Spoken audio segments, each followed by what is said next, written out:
नमस्कार, आप देख रहे हैं अपना बिहार। मैं हूं आपके साथ विभा उपाध्याय।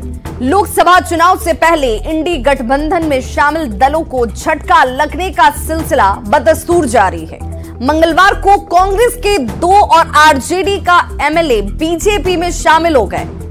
एनडीए की नई सरकार के फ्लोर टेस्ट के पहले आरजेडी नेता बार बार खेला होगा, खेला बाकी है की बात कह रहे थे, लेकिन कांग्रेस और आरजेडी के साथ ही खेला हो गया। बीजेपी प्रदेश अध्यक्ष सम्राट चौधरी के साथ तीनों विधायक भगवा पट्टा लगाकर विधानसभा पहुंचे।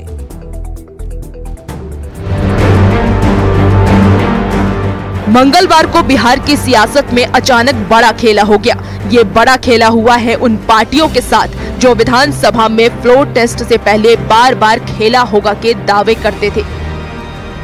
जी, बात महागठबंधन की हो रही है। सरकार से बाहर होने के बाद तेजस्वी यात्रा पर है। इधर उनके गठबंधन के 3 विधायक टूटकर बीजेपी में शामिल हो गए। सम्राट चौधरी के साथ आरजेडी विधायक संगीता देवी, साथ में कांग्रेस विधायक मुरारी गौतम और सिद्धार्थ सौरभ भगवा पट्टा पहनकर विधानसभा पहुंचे। निर्णय जो भी है, सार्थक निर्णय जो होता है उसको लेने में देर नहीं करनी चाहिए और हम लोगों ने सार्थक निर्णय लिया है, देश हित में, प्रदेश हित में। आरजेडी और कांग्रेस में हुई टूट के बाद बिहार में सियासी वॉर पलटवार का दौर तेज हो गया है। लेकिन पहले आप आरजेडी और कांग्रेस से टूटे तीनों विधायकों को जान लीजिए। संगीता देवी मोहनिया से विधायक हैं। 2020 में पहली बार आरजेडी के टिकट पर चुनाव जीती। 8 साल पहले राजनीति में आई और आरजेडी महिला प्रकोष्ठ की अध्यक्ष रह चुकी हैं।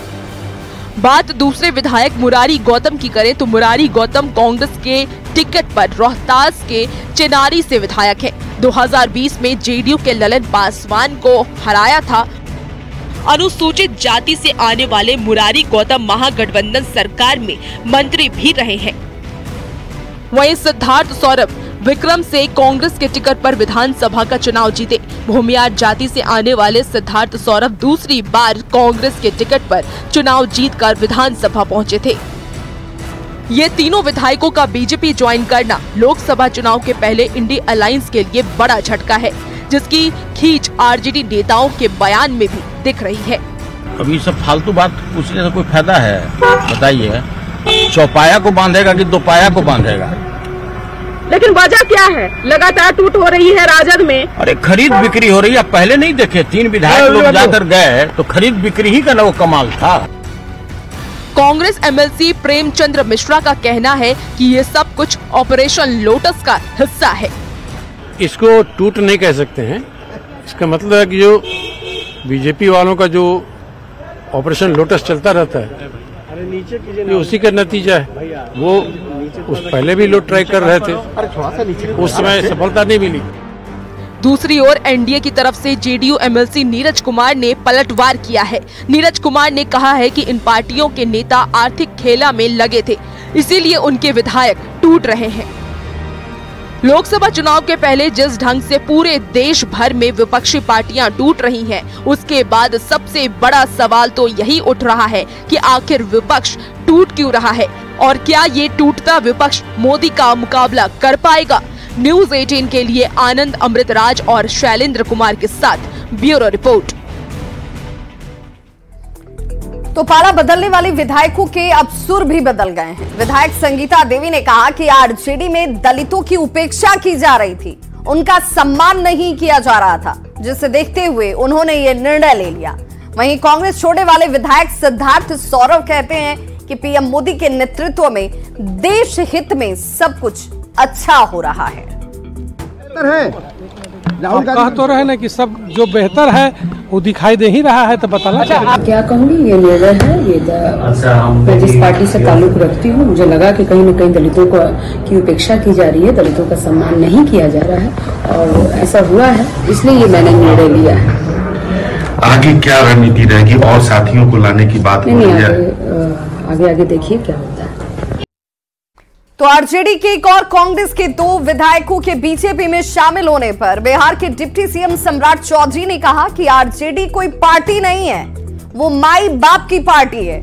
तो जो लोग बिहार और देश की सेवा करना चाहते हैं वे हमारे साथ आ रहे हैं। तेजस्वी यादव को बिहार को छोड़कर मां बाप की सेवा करनी चाहिए। वहीं जेडीयू के वरिष्ठ नेता और शिक्षा मंत्री विजय चौधरी ने कहा कि जो विधायक उधर से इधर आए हैं वे ही बेहतर बता सकते हैं। गौतम जी, विपक्ष का आरजेडी और कांग्रेस दोनों विधायक आपके यहाँ लगातार शामिल हुए। देखिए, आरजेडी कोई पार्टी तो है नहीं, माँ बाप वाली पार्टी है, तो माँ बाप की सेवा करे।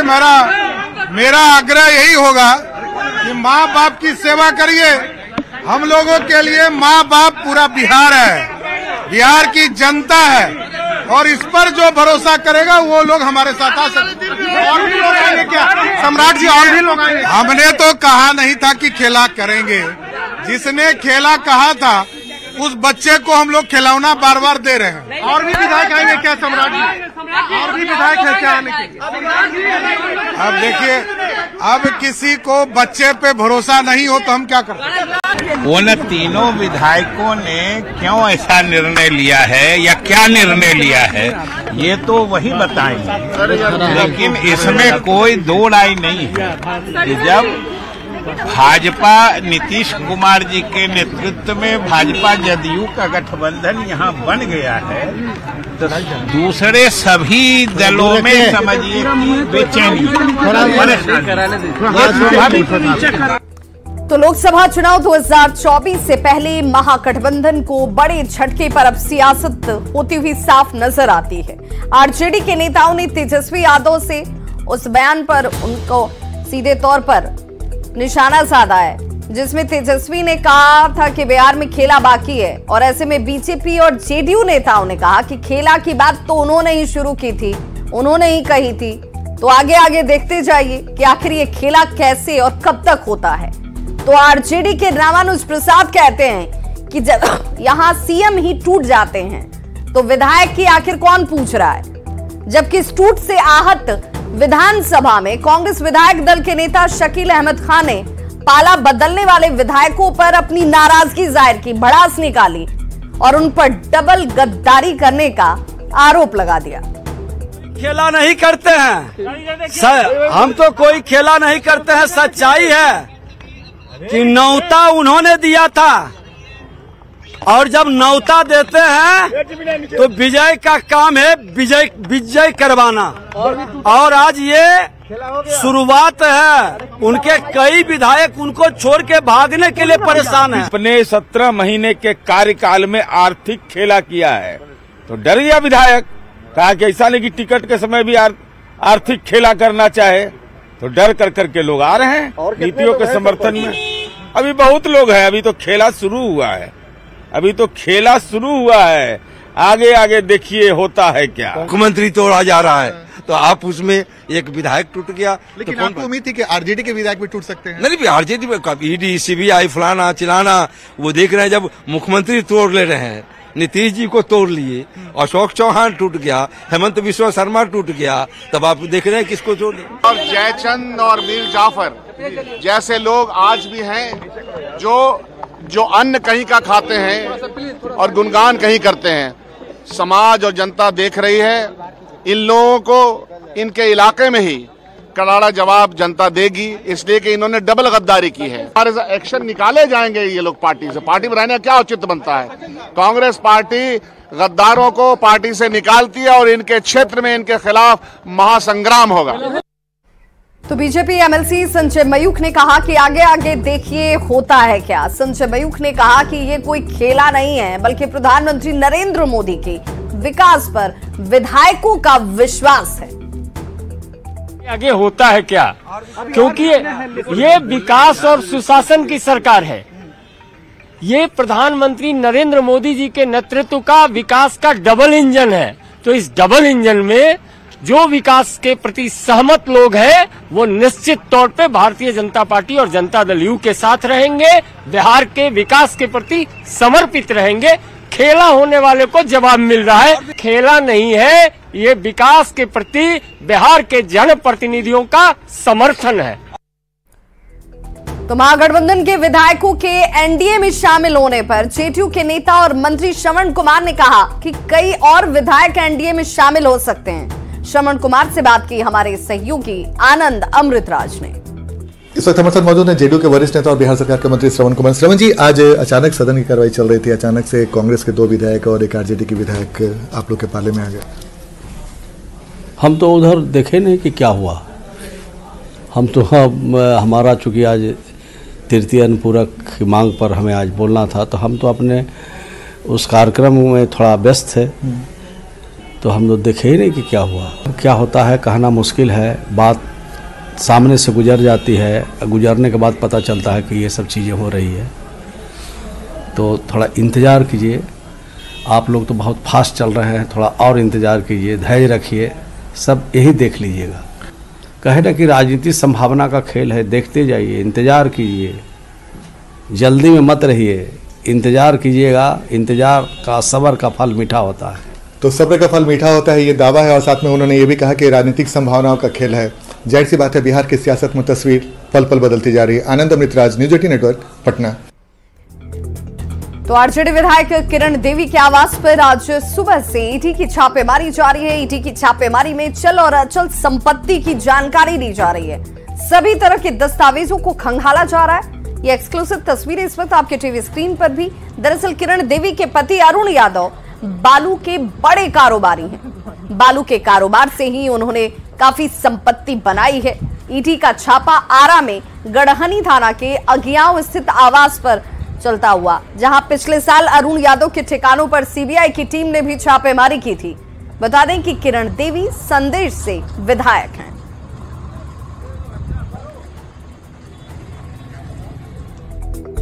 तो अरुण यादव के ठिकानों पर चल रही ईडी की कार्रवाई पर जेडीयू का कहना है कि अरुण यादव कोई सामाजिक न्याय के योद्धा या फिर स्वतंत्रता सेनानी तो है नहीं। नीरज कुमार ने कहा कि गलत करने वालों के खिलाफ कार्रवाई तो होगी ही। अगर अरुण यादव गलत नहीं होते तो बार बार आखिर उनके यहाँ छापेमारी क्यों होती? स्वतंत्रता सेनानी है क्या? सामाजिक न्याय के योद्धा है क्या? और कितनी चिंता की बात है। तो भाई जो गलत करिएगा तो उसको तो कार्रवाई होगी उस पर। गलत नहीं है तो बार बार हो कह रहा है। उन्हीं के यहाँ शुभ गृह प्रवेश का तिथि बनता है। ये तो हमको 2-3 बार हो चुका है। तब बच के कहाँ जाइएगा। अगर गुनाह किया है तो सजा भी जरूर मिलेगी। तो आरजेडी नेता अरुण यादव के ठिकानों पर ईडी की छापेमारी को लेकर मंत्री अश्विनी चौबे ने भी कहा कि चोरी करने वालों को पुलिस गिरफ्तार न करे, पूछताछ न करे तो फिर आखिर क्या करे। अश्विनी चौबे ने कहा कि रोपे पेड़ बबूल का तो फिर आम कहां से हो।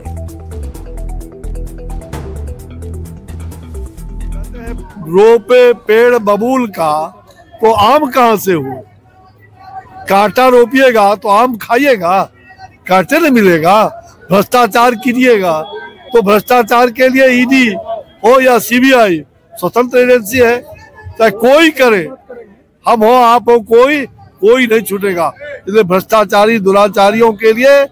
और उस समय भी लालू यादव को 2 पॉकेट में मंत्री प्रधानमंत्री रहता था, उस समय किसने सीबीआई किया था? यही सीबीआई वो थे। सीबीआई का केस हुआ था, अब पद छोड़ करके अपनी धर्मपत्नी को मुख्यमंत्री बनाया।